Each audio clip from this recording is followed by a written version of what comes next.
What is up, guys? Solid Nate here, and today this video is going to be called Microsoft is Playing the Long Game. So Sony and Microsoft have been in a battle ever since the original Xbox came out. The PlayStation 2, that's when the PS2 and the Xbox were competing, because Sony came out with PS1 at first and then Xbox was not there yet. So ever since the PS2, Xbox has been competing with Sony. Microsoft has been competing with Sony. And primarily, even though Microsoft is a way bigger company by market capitalization, they have way more resources, it's a way bigger company. Sony's definitely been winning the console battles. They've been producing better games, better exclusives, I should say. Microsoft has their Halo, but I mean, what else do they really have? They tried to do something with Fable, but Microsoft never really had the exclusives that Sony did. To be honest, it's always been Sony's been ahead of Microsoft in terms of the Xbox versus PlayStation. But I feel like they're playing the long game. And so you guys are probably aware, Microsoft has been acquiring all these game studios. They now own Bethesda. They own Activision, which makes Call of Duty. Bethesda makes Oblivion and things like that. And Bethesda actually has the Doom series as well. So really great acquisition there. And Sony is like a much smaller company. I think like the market capitalization of Sony is something like 100 billion. I could be wrong. I'd have to take a look at that. Something like 100 billion. And Microsoft is like over 3 trillion. Okay, so that means it's like 30 times as big.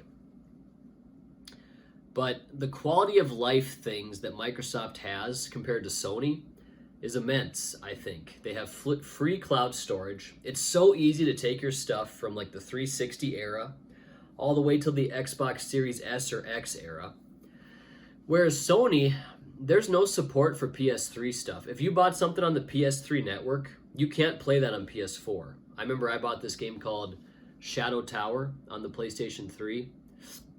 I bought Wheel of Fortune, used to play with my girlfriend back in the day all the time. It was really fun. You cannot take those games from the PS3 and bring them over to the new consoles. Unfortunately, you just can't do it. With Xbox, though, you can do that. You can take games from, I believe, I need to test this out, but I'm pretty sure you can put in like a Xbox original disc in your Series X, and I think it'll play it. I think it will. Maybe not full compatibility, like maybe it's only certain games, but I'm curious to try and see what happens if I just put in an original Xbox game into my Xbox Series X, like Halo 1. Is that going to work? I don't know. But I feel like there's a chance, whereas, PS5, that's limited to just PS5 and PS4. So I feel like right now, guys, there's never been a more fun time just to kind of watch and see what's going to happen, see what these companies are going to do. You also have Nintendo there as well in the background, and they've kind of always been on their own little island. Like, it doesn't matter much what PlayStation does or Xbox does. Nintendo's always been kind of over there. They make their Zelda, they make their Mario. People love it. Nintendo's so popular, and no one can touch them. And there's like no competition to their stuff. It seems like whether or not you like Microsoft or Sony, you're gonna want Nintendo too. Typically, is what usually happens.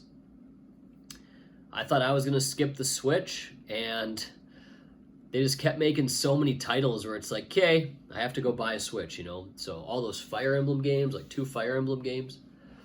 They have a couple Zeldas over there. One of them's on the Wii U, but the original Breath of the Wild. And isn't there another Zelda game coming up soon? Or maybe that's the one that just came out. I'm not sure. I'm not sure, man. Tears of the Kingdom. Is that Breath of the Wild 2? I'm not sure, man. I think that's the one I was probably thinking of. That's Breath of the Wild 2. So maybe there isn't a new Zelda coming anytime soon, I guess. Man, it's hard to keep track of all that stuff, isn't it? But anyways, this is just that video is just Microsoft is playing the long game, and can they eventually catch up and become the leaders in everything? I think maybe they can. They have the resources. Steel wins battles, gold wins wars, and Microsoft has the gold. Sony has the good weapons. They have the weaponry. They have the steel. But Microsoft has the gold reserves. They have the economy. So they should be able to sustain longer than Sony ever can. So it'll be fun to see what happens. I'm going to be an Xbox person. I have loads and loads of Xboxes. I probably have like 20 of them. And I'm in it for the long haul. I love it. I love Xbox. I love the quality of life that they have there. It's so nice just being able to take your stuff from system to system. It's just so nice. So easy to set up a new console that you just bought from somebody else as well. Capabilities and compatibilities with all the controllers, you know. I'm not sure that, I don't think you can do 360 over to Xbox One, but you can do Xbox One over to the Series though, which is really cool. And yeah, I used to just be very anti-Xbox, and it's a crazy reason why I was. Mainly because, though, you had to put batteries in the controllers, and I was like, no, I'll just use the rechargeable one that Sony has. It's just as simple as reason as that, you know, but nowadays, I am like all in on Xbox. I love it, and we shall see what happens in the future. It's a very fun time to be watching video games, guys. Probably more so now than ever before in my whole life, and I've been watching games for forever. But anyway, guys, thanks for watching. Let's just stay tuned and see what happens. I'm done with Sony for a while, even though I still have a PS4 Pro. There's no PS5 in this house anymore. So we'll see what happens. Thanks for watching, guys. Subscribe and like, and take care.